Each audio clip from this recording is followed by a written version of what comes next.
Friendo, Steve here. And Larson. And welcome back to Going In Raw, the only pro wrestling podcast you can be listening to right here at youtube.com/Steve and Larson.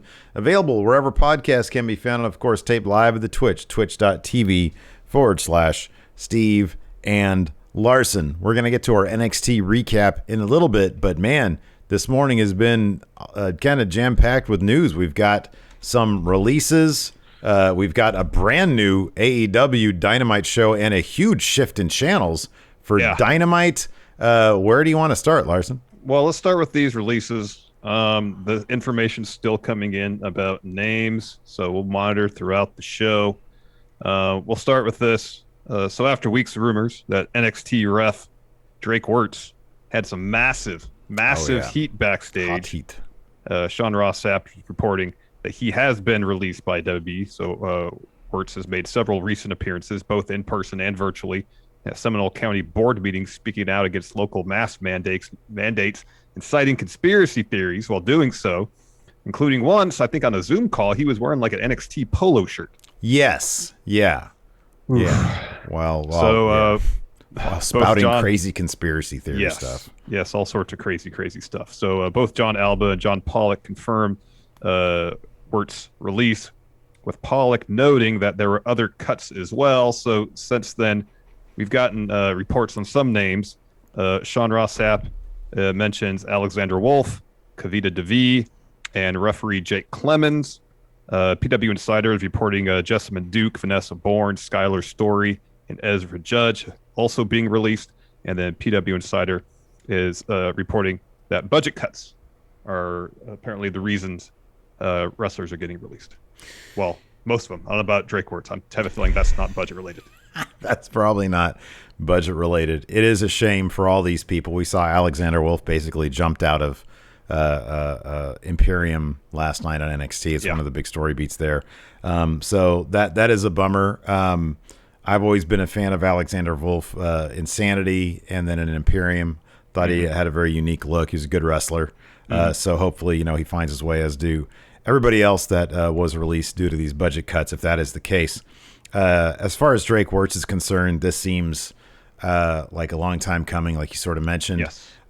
We didn't go into details, but I would highly recommend checking out John Alba's Living the Gimmick Patreon, because there is an extensive write-up on Wuertz and the reaction backstage.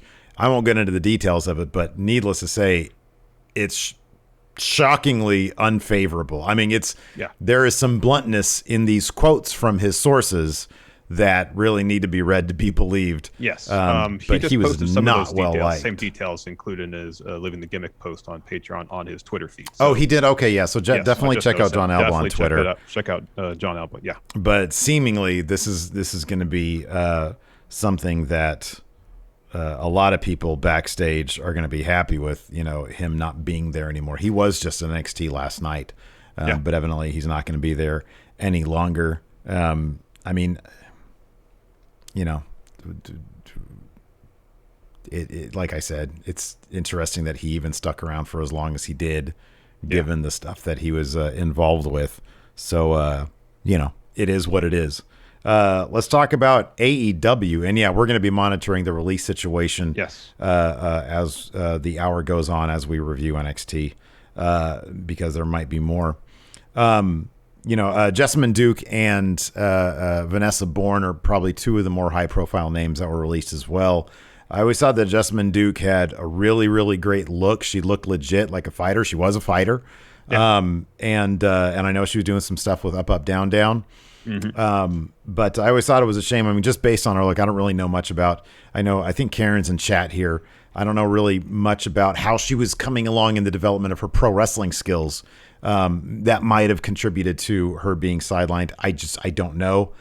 She had a great look. I thought that the potential for, the four horsewomen of the MMA was always an interesting one, but evidently that just didn't pan out. We haven't really seen a whole lot of Marina Shafir either. So Freedom KME says Duke had both of her elbows busted. That's interesting. Oof. I had not heard that. Yeah. Karen says she was progressing more than Marina, but it seems she gravitated to digital up, down, down when they stopped using them. That seems to be the case. Yeah. That seems to be the case. And then Vanessa Bourne, we had heard that she was getting a call up. That she was called up. Yeah. She sort of got stuck in that weird limbo at the same time as, like, I think Santana, Garrett, Dijak. They were sort of stuck in a Chelsea Green. They were all stuck in sort of a limbo, like a call-up limbo. They brought Dijak down to get murdered by Karrion Kross and then back up to be T-Bar. And then we've seen Santana Garrett here and there. She showed up at some point. Main roster capacity, didn't she? Didn't she like job to somebody? Like was it like Nia Jax or something like that? I think so. I'm sure it's an easy Google search away. But no,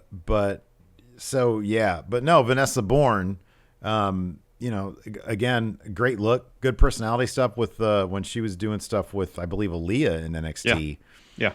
And so again, who knows the reason. Maybe they felt that they had signed a lot of people, especially to the women's division. They do have a very crowded women's division. Yes. Maybe they just felt there was some redundancy there. Hopefully I imagine she's got the talent and the charisma to do what she wants to do out there, either independent circuit, AEW, wherever, or if she even wants to continue to pursue that. Definitely. Santana was in the Royal Rumble this year. That right. Travel Girl brings that up. Yeah. Thank you. That's right. Let's move on to AEW news briefly. We'll be doing our Dynamite recap tonight, but they had some huge news today. So it looks like Dynamite is on the move. Deadline is reporting that the show will be moving to TBS starting January 2022.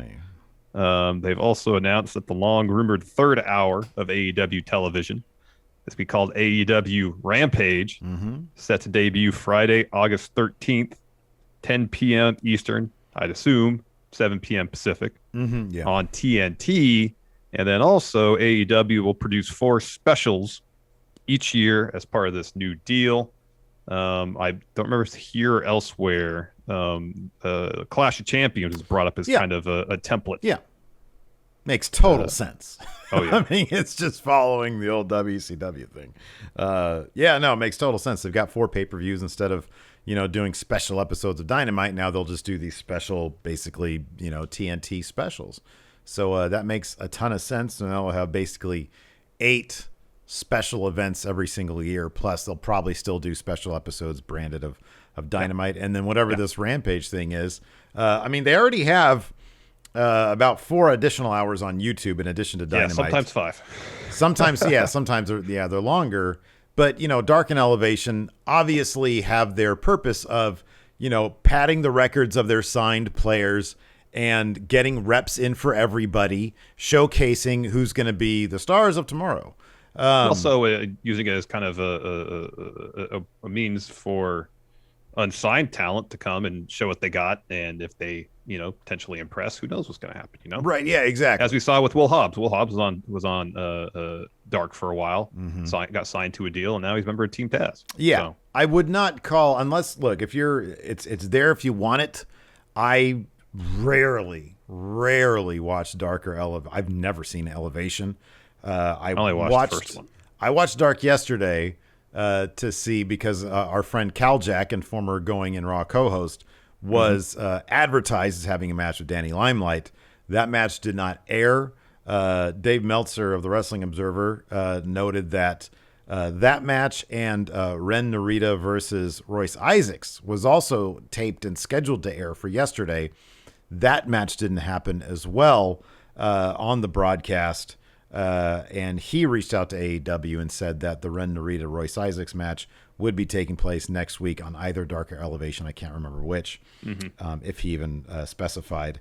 But he said no word on the Cal Jack match. So, keeping our eyes open for that one. Hopefully it airs next week. Yeah, I hope so. These things happen. I don't know. I know that they have been making a push. From what I understand, they've been pushing Danny Limelight quite a bit on the Dark and Elevation brands. So it would surprise me if that didn't happen at some point. But I guess you never know. But yeah, I want to see our dude Cal Jack throw some people around. I want to see some gut wrenches. Absolutely. So yeah, as for what Rampage would be, it's number one is gonna air right after SmackDown finishes. On the East Coast, yes. On Friday nights. Yeah. But also like on the, well, that's right. Yeah, on the West Coast. Assuming they follow the same template I would they think do with they would. Dynamite, it'd Yeah. be 7 o'clock on the West Coast. It'd be right before SmackDown. Dynamite airs at 7 o'clock. Yeah. 8 o'clock Eastern, 5 o'clock Pacific. Right. Yeah. Yeah. Yeah. This is 10 Eastern, 7 Pacific. So right before SmackDown here, right after SmackDown on the East Coast. Oh, yeah, because SmackDown, I mean, that's right. I think most people watch just the West Coast feed if you live on the West Coast, Yeah, you're probably right. We endeavor to watch the East Coast feed. So yeah, that's what do you think? I mean, I don't think it's going to be another form of. They're not going to put a bunch of jobber matches on main TV. Baseless speculation. You hear the name Rampage. What is this going to be, Larson? AEW Underground, shoot fight style matches. Good. I like it. That's good. Maybe some sort of not quite an octagon, maybe some other polygon shaped ring structure. Oh, that's good. Yeah, that's good. Let's go from there. Like a dirt field, like a dirt That's area good. where they're outside. How about this? Like The show is run by Death Triangle, and all the matches take place not in the octagon, but in the Death Triangle. Yes, with the dirt floor. Yes, I like it. Or how about this? They go to the Bermuda Triangle on a barge. Okay. And maybe the barge exists and maybe it doesn't because it's in the Bermuda Triangle. Maybe it'll get swallowed up by the sea. That could be. Or mid-match. by alien forces. Because that's a thing these days. On top of everything else. So, yeah. I mean, we got a couple months to figure out. Are we going to put off our SmackDown review for an hour? Okay, I'll put it this way.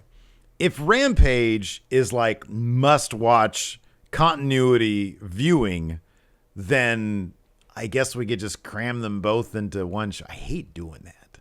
I hate cramming them both into one show. Like we kind of do that here with the NXT recap nowadays with News Brief. That's because nobody really watches it. If it's just an NXT show, we could cram a bunch of cool news in it. They'll watch it. Business. I guess we'll just, it'll have to be a wait and see type thing. We'll check out the first episode. Maybe we'll do it the first time around. If Rampage, I'm sure the debut episode, they're going to pack it. It's going to be like Thunder, isn't it? They just pack it. Yeah, then 3 weeks later, it's the obvious B show. Did this say it was going to be live or taped? Let me check. Because if it's taped, I would guess taped. It's going to be Kevin Nash with a whiteboard all over again. That's just my guess. They'll add an extra hour of taping, every week. But that's just speculation. Nothing in here I see about it being live. And then the other huge concern, obviously, is you've got the TNT title with the giant TNT logo. The show moved to TBS. Are they going to just change that to like the Warner Media title? So that regardless if they get moved to HBO Max, Discovery Plus now? The thing about TNT, that's Dynamite, so it's fitting. But if you call it the TBS belt, that's terrible. It's bad. You can't have very funny on the title. They should just call it the TV title. Yeah. That'd be cooler. And then put a giant TV like a like the TV belt we had in We Book Raw. Honestly, the fact that more people are not just coming at us with like, hey guys, we need ideas, and we watched We Book Raw, Warp Speed, Light Speed, Rawgate Mutant, Ice Cream Man. I mean, there's just 5 brilliant ideas. I just TV title with a TV on the belt. Brilliance, just sheer brilliance. Yeah, it's definitely an overlooked source of ideas. And here's the thing: people could just have them. Yeah. We're not asking for money. We just want to improve your programming. Yeah. So speaking of programming, let's talk NXT. Fun show, really good main event. Oh my goodness. Yeah. I'm really happy to see that Bronson Reed got himself that North American title. I was hoping this would happen a while back. Did I pick him to win the ladder match when they had to vacate the title? Is that what it was? Yeah, I think so. Yeah. Before we continue, here's a word from the sponsor of today's show, BetterHelp. Several years ago, while dealing with severe anxiety, I learned the importance of talking to a therapist, but also discovered that it can be extremely difficult to find the right person to talk to. Today, BetterHelp is providing a safe and private online environment where your needs will be assessed and you'll be matched with your own licensed personal therapist. BetterHelp isn't a crisis line, nor is it self-help. It's professional counseling done securely online, all without having to ever sit in another uncomfortable waiting room. BetterHelp is dedicated to facilitating great therapeutic matches. Send your counselor messages at any time or schedule regular weekly phone or video sessions, and they made it free and easy to change therapists if needed. And you don't have to limit yourself to counselors in your area. BetterHelp services are available worldwide, so you can find the expertise you need regardless of location. We want you to start living a happier life today. As a Going In Raw listener, you'll get 10% off your first month by visiting our sponsor at betterhelp.com/raw. Join over 1 million people who have taken charge of their mental health. Again, that's BetterHelp, HELP.com/raw. How'd you like that Prime Target? Remember, like a couple weeks ago, I was like, man, Io Shirai and what was it? Io Shirai and Beth Phoenix had that sit-down interview, and they were looking at the footage, and I was like, man, they should really do more of that. I didn't mean every single week, because between that and NXT UK, Tyler Bate and A-Kid, and I think there's been one other time they've done it, and then Prime Target last night. That was pretty funny. I'm like, oh man, they're really going to that well a lot. Thought it was a really good Prime Target. It was really well done. I liked how the first words out across his mouth were essentially "roll the footage." Yeah, let's see this footage. Yeah, no, I like that stuff. I like that stuff. I liked Cross in this quite a bit. Did Walter and Rampage do that? No, they just talked to each other. I think they just talked to each other. Yeah, that's what I don't respect you because you don't, you don't respect the ring. You don't respect the mat. The mat is sacred. I thought the Prime Target was, really, really, really, really good. So that was good stuff. And then, there was a couple of killer matches even besides the, oh man, dude, can we talk about Top Dollar?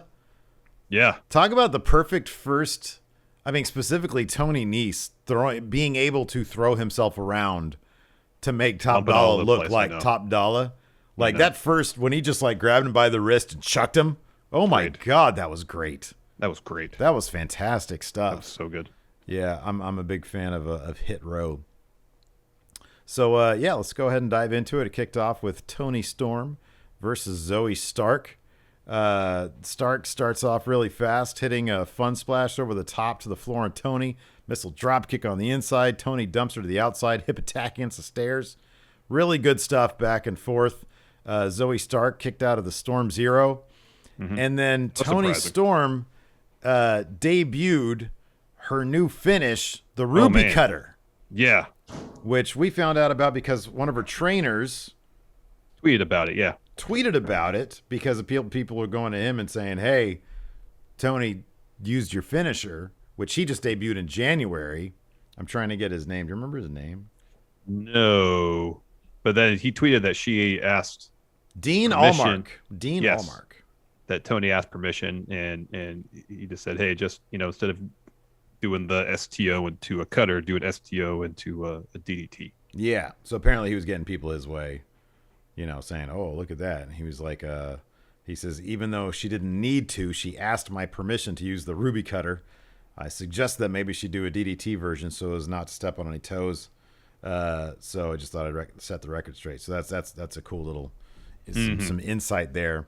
Just like it was one of those moves where it was like, holy crap, what was that? Didn't see that coming. Not at all. A really terrific match. Both people look like $1 million. Totally. Zoe Stark has been a really welcome shot of energy into the NXT Women's division. She's really good. Terrific. She's really good. Yeah. After that, we had a Legado del Fantasma interview.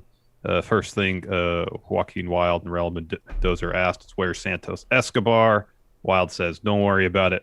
We want to talk MSK. When are they getting their title shot? They challenged him 2 weeks ago. They beat him already. When is Regal making the match? And then Ciampa and Thatcher walk in. Ciampa tells them not to get ahead of themselves. Last they checked, MSK has never beaten Ciampa and Thatcher, and neither has Legado. And then Raul says, well, that could change tonight. Wilde says that they beat every team in NXT. They'd love to add that to the list. And then Thatcher tells them the cat has 2 shoes or no shoes. Legado no tienes zapatos. Doesn't have shoes. No shoes. And Legado, they say, well, that doesn't make any sense. And Ciampa says, sure it does. Sure Challenge it does. accepted. Yeah, it was funny. After that, Cameron Grimes shows up, hands his keys to Atlas, Jake Atlas, who's milling about with some friends. He gives them back, says DiBiase already has that spot. And then Grimes challenges to him match, basically. After that, we have Indy Hartwell and Candice LeRae. It's a spa day for them. Spa day. They're getting their facial massages. And I didn't see, so did Loomis sneak in? Or was he framed out and then it was revealed? He was that it framed out. That's okay. my understanding. He was framed out, and they go, to a shot of him, and he's one of the 2 people doing the facial massage or whatever it was. Yeah, and then he gets sad and stalks off when they say that he's a loser because they're bonding over what Indy thought was his snub of her. Yes. After that, we had Prime Target. Balor Cross 2. It was great. Interesting was the inclusion of a bit from Paul Heyman. Yes. Yeah. Saying everyone on SmackDown has an interest in this match, even the head of the table, Roman Reigns. Is that some foreshadowing? Could be. Because Balor's going to lose this thing. Yeah, you'd think. Boy, that'd be sick. If he goes to SmackDown, oh my gosh. Yeah, Finn versus Roman, that could be a good feud. Wow. That'd be a good SummerSlam feud. Mm-hmm. Says it's too close to call, but it's just interesting. By and large, they keep these packages, pretty, just it's NXT people. Mm-hmm. And just the inclusion of Paul Heyman, it seems, I'm guessing it wasn't by accident. Mm-hmm. I hope so. I hope you're right about that, because that'd be killer. That would be pretty cool. After that, Jake Atlas versus Cameron Grimes. Grimes interrupts his own music during his entrance, drops a promo, says everyone thinks it's funny that Ted DiBiase keeps embarrassing him, but wait until you see the real Ted DiBiase. And he throws to a video package of a bunch of instances where DiBiase was either losing matches or being embarrassed on WTV back in the day. And when that's over with, the crowd's chanting DiBiase. And then Atlas hits the ring. Grimes hits the ring. Atlas kicks him out. Go to commercial.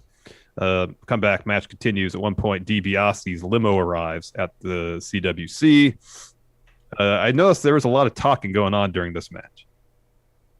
Oh, between Grimes and Atlas? Yeah, isn't Grimes typically kind of chatty during matches? I think you've mentioned that before. That dude will yell spots out. I heard knee at one point, and what happened next was a knee.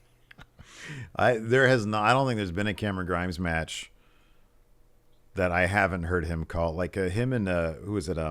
Kyle O'Reilly.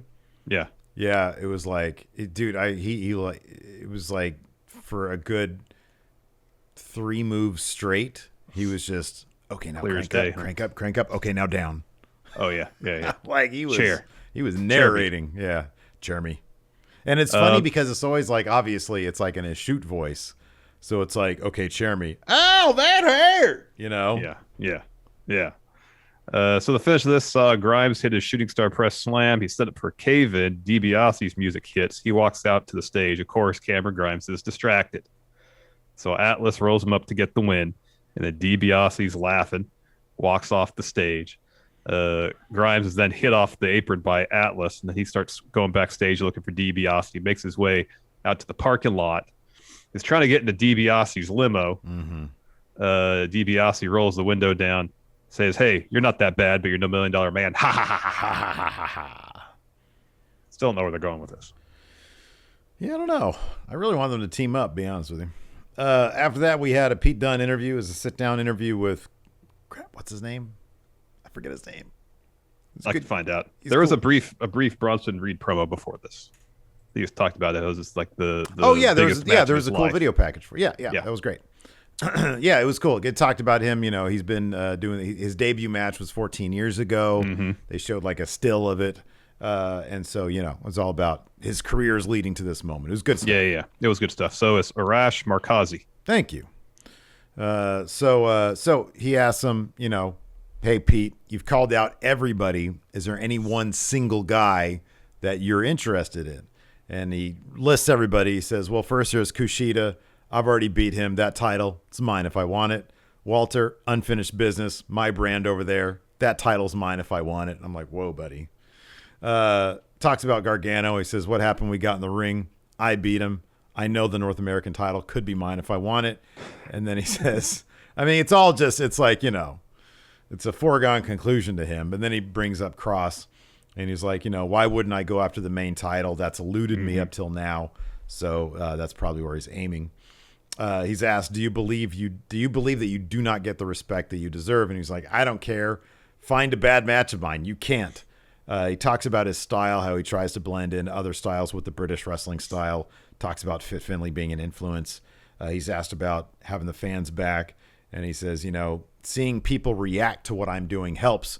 Who doesn't like to imagine what it's like to have your shoulder bent the wrong way? If you're out in the fans, it really feeds what he does. Mm-hmm. And then he's finally asked, where do you see yourself 5 years from now? He basically just says, you know what? Now is my time. I need to go after that main title. Mm-hmm.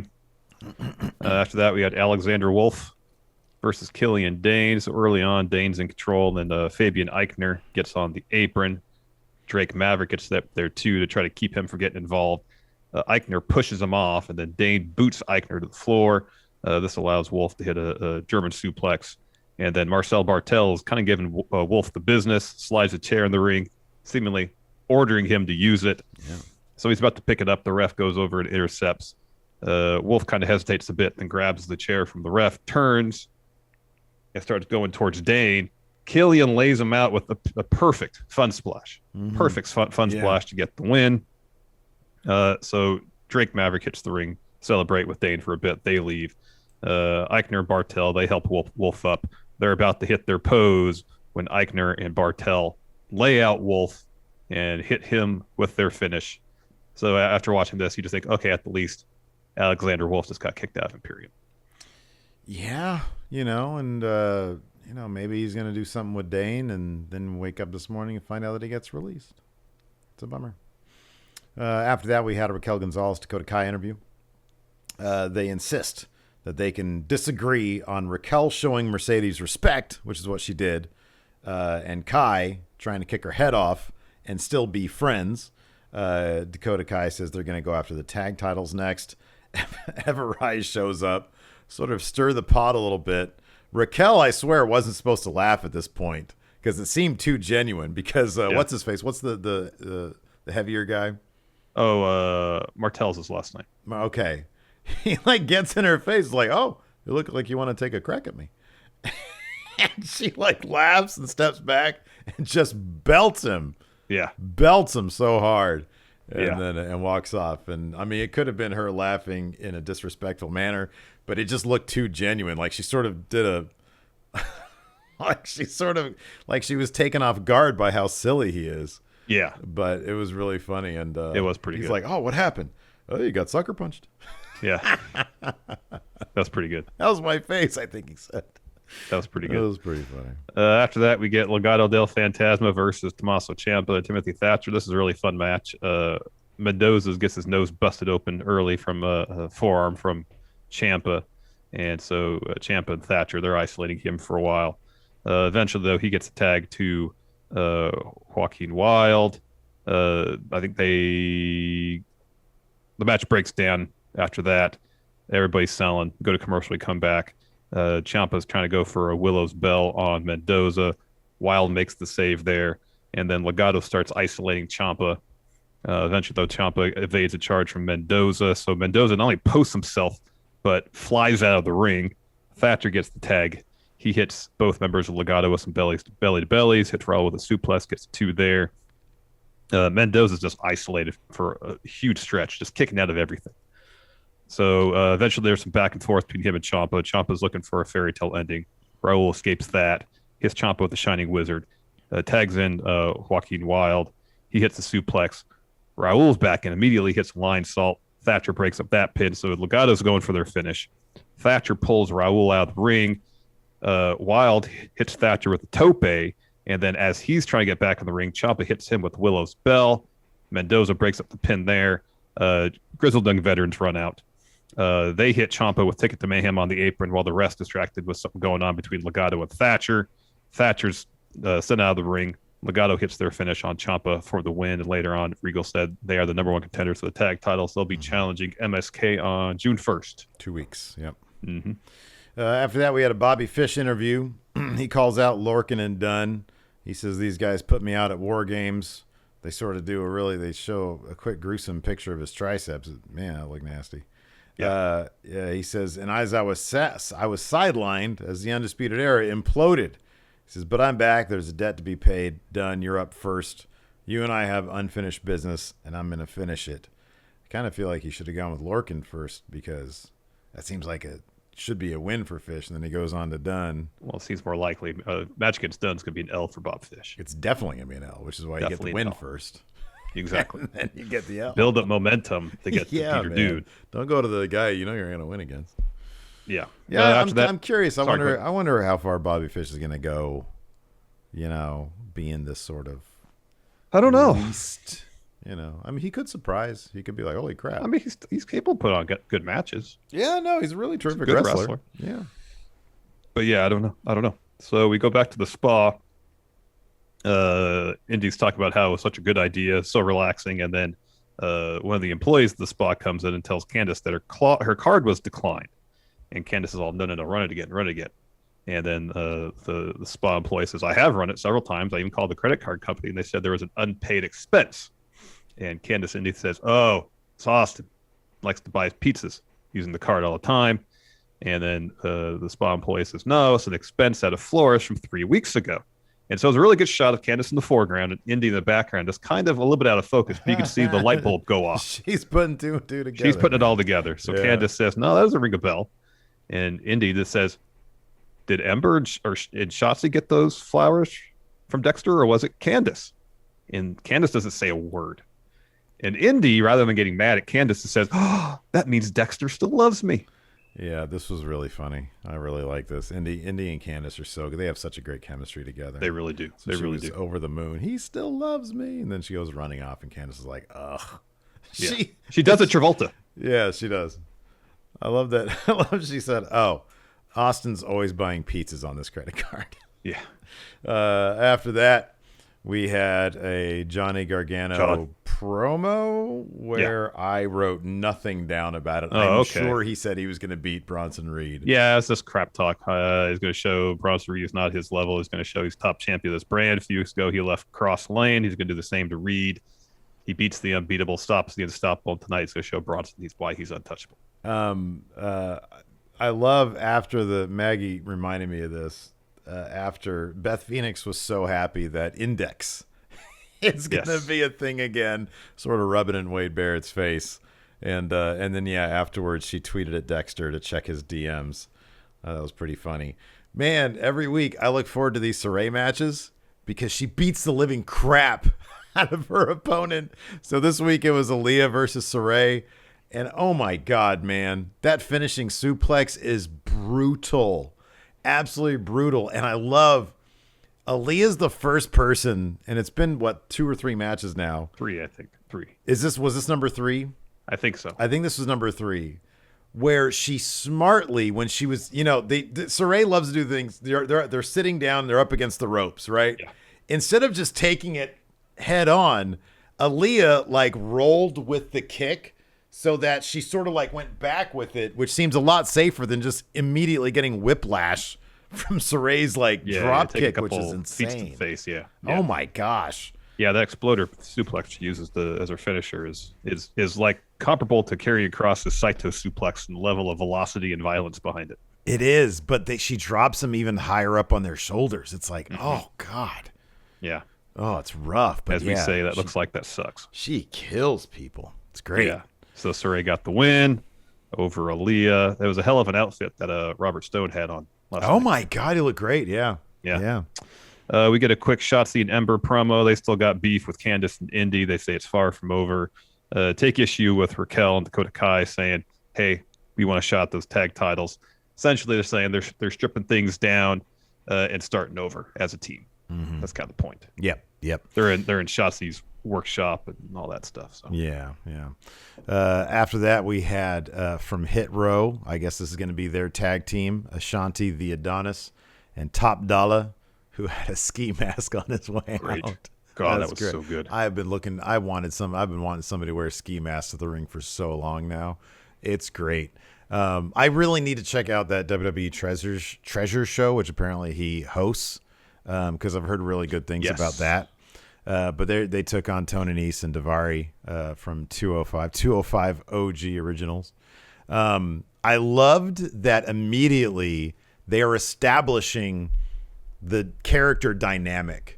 How Adonis is a hothead. Yeah, I love it. He's a loose cannon because he's got, I forget who, I think Nese in the corner just like blasting away on him. And the ref starts counting. And as soon as he gets to like 4.5, Top Dollar, who's trying to like reason with Adonis, like, we're about to get DQ'd, he tags himself in to stop the ref, because the ref at that point is like, okay, we got the tag. And then Adonis keeps on doing it. And Top Dollar's like, dude, back up. He gets he chucks him out of the corner, and then Ashanti super kicks. Yes, Daivari. Yeah. He's like, get out of here. He's like, come on, you got to get away. And like with one fluid motion, he's being removed from the scene by Top Dollar, and he goes into a super kick against like Daivari or something. Top Dollar like loads both guys up on him, drops them both, and then hits that finish of his. Yeah, it's like a reverse TKO kind of. Yeah. On Daivari, I think. I forget if it was Daivari or Nese for 3. It was Daivari, yeah. But immediately, I love the dynamic here. I think this is really, really good stuff. I'm looking forward to Hit Row. So far, they've done everything perfectly with these guys from their first interview vignettes to everything. I like the dynamic of the promo where it's back and forth. Yeah, the camera work is really good too. Yeah, they all have their piece. They each have their verses essentially, because that's how it's structured. Yeah. And then at the end of it, Swerve says, "I don't care who wins main event tonight. Keep my eyes. Whoever walks out of that cage is North American champ." Yeah, dude. Reed versus Hit Row. They got history. That's going to be good stuff. That's going to be really good stuff. Yeah, and there's plenty of pieces there. Yep. To play with. We get a quick William Regal interview. He's talking about the title pictures. That's where he mentions Legado will get a tag title shot June 1st. He says he's eager to see who steps up to face Raquel. He says he's bringing in new cruiserweights to challenge Kushida. And then next week we'll get Ember and Shotzi versus Raquel and Dakota Kai. You'd assume the winner of this will be number 1 contender for the tag titles. This is a great point here. Gareth makes this in chat. He says, I like when they say the heat rises and the camera pans up to look at the ceiling. And when it comes back down, they're in their squad position. They're all posed in their position. Whereas before the camera went up, they were all apart, and they really strong, well thought out stuff. And it's only going to get better. Oh, I know. And then we get our main event, Bronson Reed versus John Gargano in the cage. Really fun match. Some pretty crazy spots. That Samoa drop off the second rope, as we like to say, looks like it sucked. Yeah, dude. That sunset flip powerbomb that Gargano did off the cage. God. That was great. He's so fluid with that stuff, man. I know. He's so crisp and so fluid. And later on, Reed hits a powerbomb off the top 2. How'd you like Gargano's attempt at that slingshot spear? I love that. I love that. It was great, wasn't it? It was like sloppy, but it was like, okay. Wade Barrett said it perfect. He was like, his ring IQ is generally unmatched, but he's in a cage, which you're not in very often. And so you don't think that you're going to get stuck in that position. I thought it was great. Little details I thought were great. Yeah. Great. So towards the end, Reed catches Gargano while he's trying to do one final beat. He tosses Gargano into the cage. He starts crawling to the door. So we back up a little bit. So just make sure you get the poison Rana in there. Yeah. Gargano gave Reed a poison Rana. I've never seen one like that, man. That was amazing. That was crazy. So Gargano, I'll back up a little bit. Gargano's trying to leave through the door, and Austin Theory is trying to pull him out. Reed ends up pulling Gargano back in, sits on his chest. He looks to go out through the door, and Theory's holding the door shut. So Reed shoves the door open in the process, smashes Theory against the side of the cage. So when he turns around, John hits the super kick, follows with the poison Rana. He goes for one final beat. Reed catches it, tosses Gargano to the cage, and he's crawling to the door, and that's when Austin Theory slams the door to Reed's head.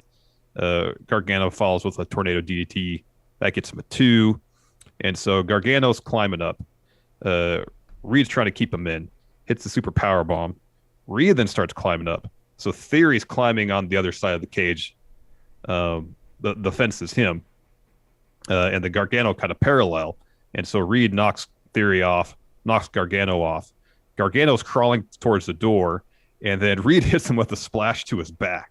Oh man, yeah. And then, Gargano had done the thing where he's sort of like not on his hands and knees necessarily, but he makes it look even more brutal. He's not just prone. He's not just laying there. Yeah, he's sort of like up crawling. a little bit. Yeah. He's crawling. So Reed smashes him down. It looked great. And then Reed goes up, hits another splash to get the win. New North American champion. Pretty awesome stuff. Really great. Really, really great stuff. Loved it. You want to do an AEW preview real quick? Yeah, sure. What do we got going on tonight? That's on tonight. We got the Young Bucks defend the tag titles against Varsity Blondes. The Acclaimed versus Eddie Kingston and John Moxley. You see Moxley's got a book coming out? I did see that. That's great. That could be interesting. Anthony Ogogo versus Austin Gunn. Austin Gunn is going to get punched in the gut tonight for sure. Dude, I hope they run that Piss Boy promo. It was really good. God, it was dang really good. It, that was good. Yeah, I'm looking forward. I'm actually really looking forward to seeing more of that Cody Ogogo stuff, because I want to understand if Cody thinks he's the good guy here.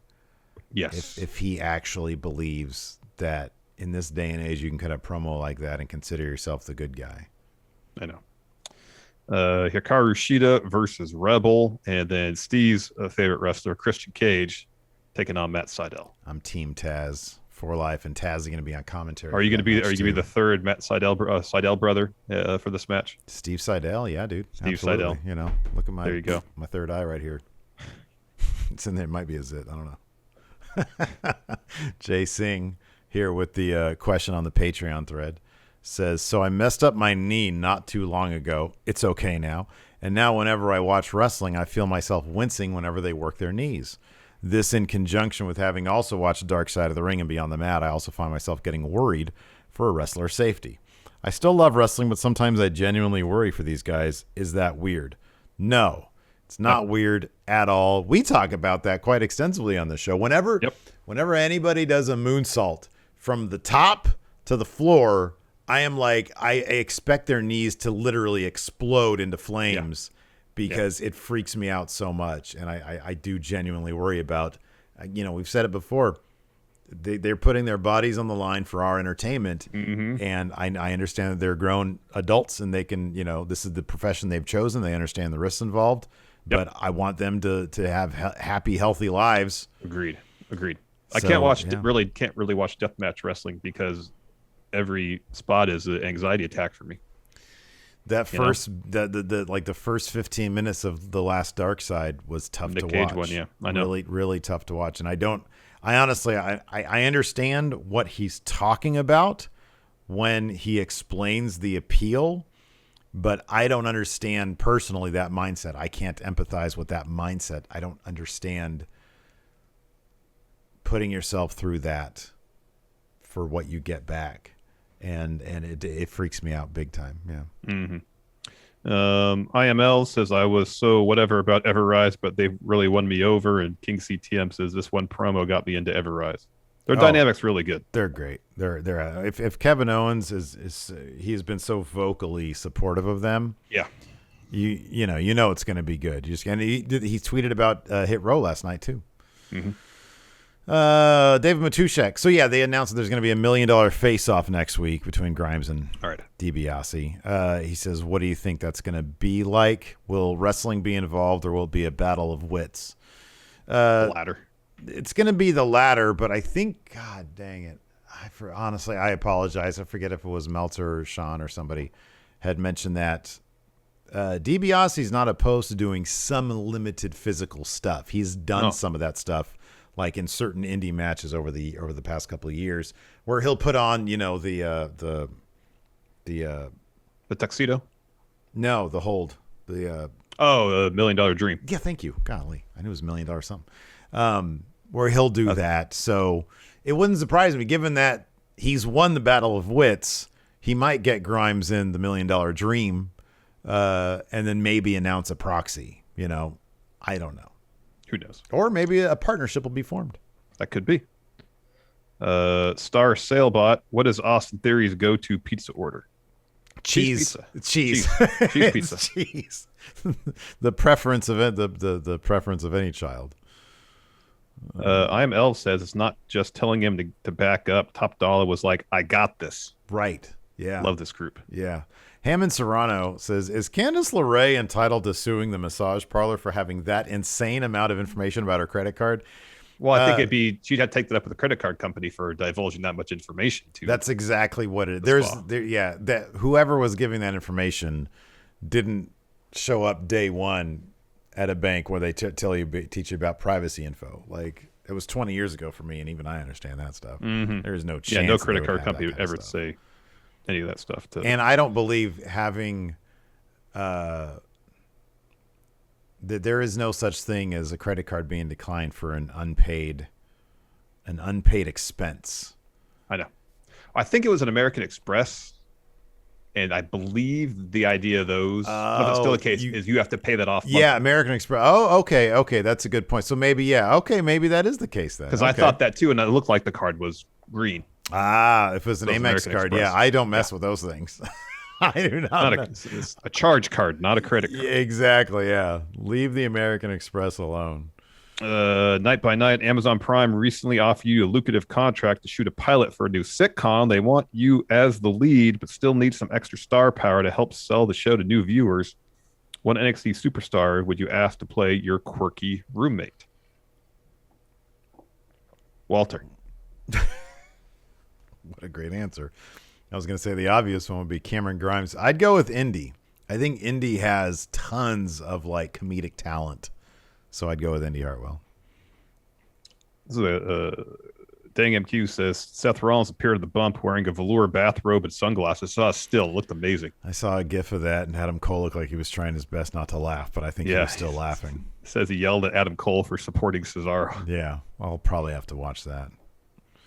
Wolfpack for life. What will Aliyah's breaking point be with Robert Stone brand? She doesn't seem like she's even getting close to that point. No. I think she's for life. It seems that way. True World Order. Where does Horsewoman versus Horsewoman fit in the power rank of teased matches that never happened? What a great idea for a video.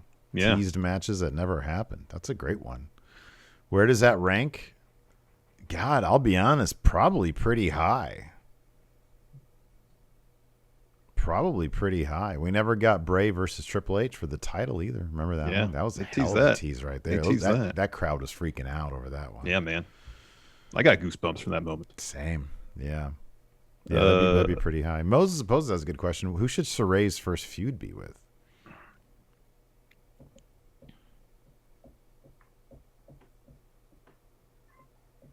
Mercedes Martinez. That'd be good. Yeah, they would kill each other. They've probably had matches together. Possible. King CTM, if Dexter ever goes to SmackDown, do you think his gimmick could succeed if they have him draw characters to people he wants to fight, gets the IC title, and then suddenly he becomes the hunted,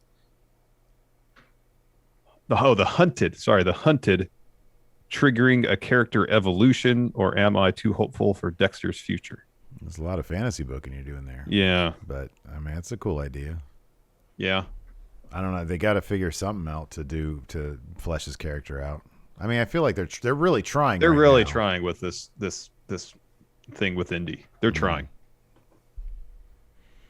But yeah, I don't know. This is good. Alex C says, "How much do you hope Theory and Indy stay kayfabe siblings for the rest of their WWE careers?" I really hope so. I really do. I think they're both going to go really far. Yeah, I think so too. Oh wow, here we go. Thomas Austin Jr. Steven Larson randomly show up on NXT. They call out everyone and challenge a group of NXT roster members. The next takeover going in Raw is in a 2-on-3 tag match. Who would be your third man? So NXT, we got like two guys versus us two and a third.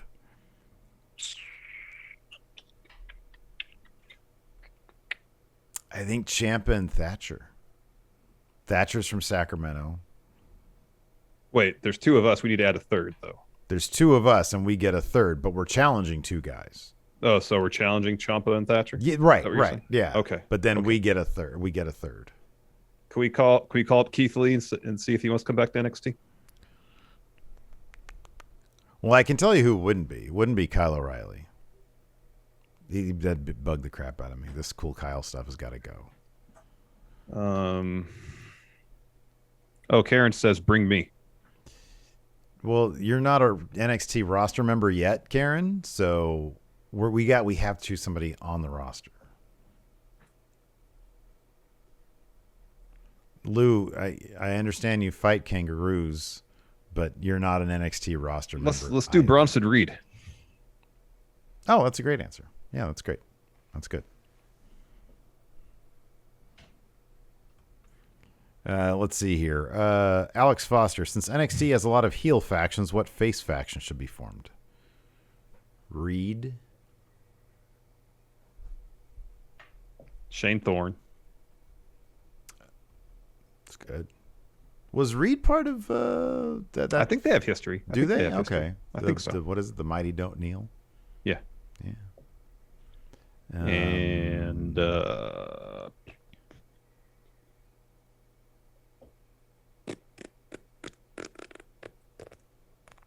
Kurt Stallion. there you go. All right. Yeah, Karen confirms he was in TMDK. Yeah, all right. Hey, guys, what's going on? Whatever happened to that guy? Is he still on 205? I think he's on 205. All right, I'm on 205. All right. King CTM, what do you guys think about the backlash tweet Ricochet sent out? I'm a lot less likely to root for that guy now, to be honest with you. Clown. Can't be saying that stuff, man. Clown. Talking like, come on, bro. You're going to talk about Io Shirai? You're going to talk about, he's going to talk about Io Shirai? Get out of here. Get out of here. Oh, we should have Brendan Vink in our face faction, too. That guy's not a face, though. That guy's a bad guy. Is he? We only saw him like twice on Raw, and that was like a year ago. I think his YouTube series is something like I'm a bad guy or something. I think that dude's like born to be a heel. I don't think that guy wants to be. I'm just trying to do something, so it's not a question, but I'd love to see Roman, Jay, and Jimmy after he's on board with the group, and Heyman interact with The Way or Hit Row. Hit Row's great. Both great. Yeah, he's got his series is called Dark Side of the Smug. Oh, all right. And it's like a Dark Side of the Ring sort of parody, I think. Well, I'll just throw his name out there. Obviously, I don't know what I'm talking about. He's a really tall guy, though. He is. I feel like he's the kind of guy who he'll make a great heel when he comes out, like when he's featured, and then he'll just have to turn. I think he's got a lot of charisma. He'll probably end up turning face. Mm-hmm. Alex C., do you think a mixed face heel alignment faction could work? In the right circumstance with the right personalities, I think so. It's okay. So Hit Row. I mean, I know Swerve definitely feels like a heel, right? Adonis, if he's going to be a guy who's just, endlessly wanting to be the crap everybody. Is anybody going to take Top Dollar as a heel? Like, dude, that guy, you do cool shit. You're super charismatic. Nobody's going to boo that guy. Nobody's going to boo Hit Row. Yeah. Nobody's going to boo them. Like the factions in New Japan. Like, there's times where Yano is a heel. I mean, not so much these days. He's like so much of the comedy stuff. But yeah, he wins matches via low blow all the time. Mm-hmm. And Gobernables, yeah, they're supposed to be bad guys. But come on, nobody's gonna boo them. Yeah, I know. So, like, I feel like in New Japan, that's something they do where there's people who align together. It doesn't necessarily mean they're all faces or all heels. Yeah. I am Elves. Who would you like to see Reed get help? Or get to help him with Hit Row? All the people we just named. Brendan Vink. Uh-huh. Shane Thorne. Yeah. Tony Storm. Mm-hmm. Sarray. I mean, honestly, you just send Sarray over there, she'll just kill everybody. Like, she's dangerous. I'm not saying, like, in character, she's dangerous. She is terrifying. And she just smiles the whole time. I know. Karen says an Australian invasion with Sarray. Exactly. Oh, man. Let's see here. Shendo, now that Gargano has lost the North American Championship, should he in theory concentrate on becoming WWE's second ever father-son tag team champ? Yes. Absolutely. Yeah. It's a huge yes.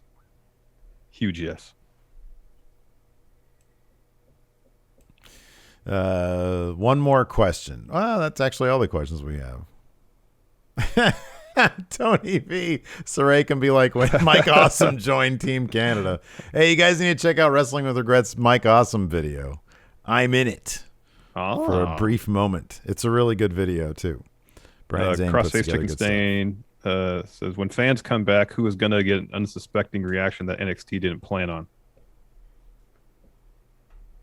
I know Gargano's talked about he doesn't know how fans would react to the way. I mean, there's fans there at NXT, but, how much of the reaction is piped in versus genuine? I get the feeling, and maybe, speaking of Karen, she's been at Full Sail quite a bit. Also, Rebecca's been at Full Sail quite a bit. I don't think she's here right now. But,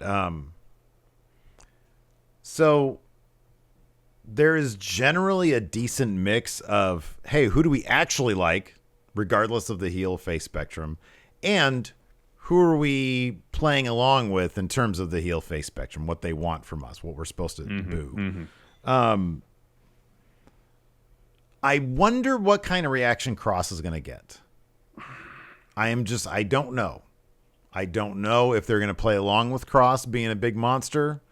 His wrestling has improved. If his wrestling has continued to be what it was when he first came out, I get the feeling. Oh, she says there's a cheer manager guy who tries to get people to cheer and boo. Yeah, but do you guys pay attention to that? Do you guys try to honor that, or are you just do what you want to do? Just do what I want to do. I don't like people. The thing about Cross though is they're not really positioning him as face. I mean, he's like pretty much a tweener at this juncture. Sure. He's just more force of nature as opposed to face or heel. You think Anton Chigurh would be booed or cheered? He's like Walter, isn't he? Or is this more sinister than Walter? He's terrifying. He is. He is terrifying. He is more sinister than Walter.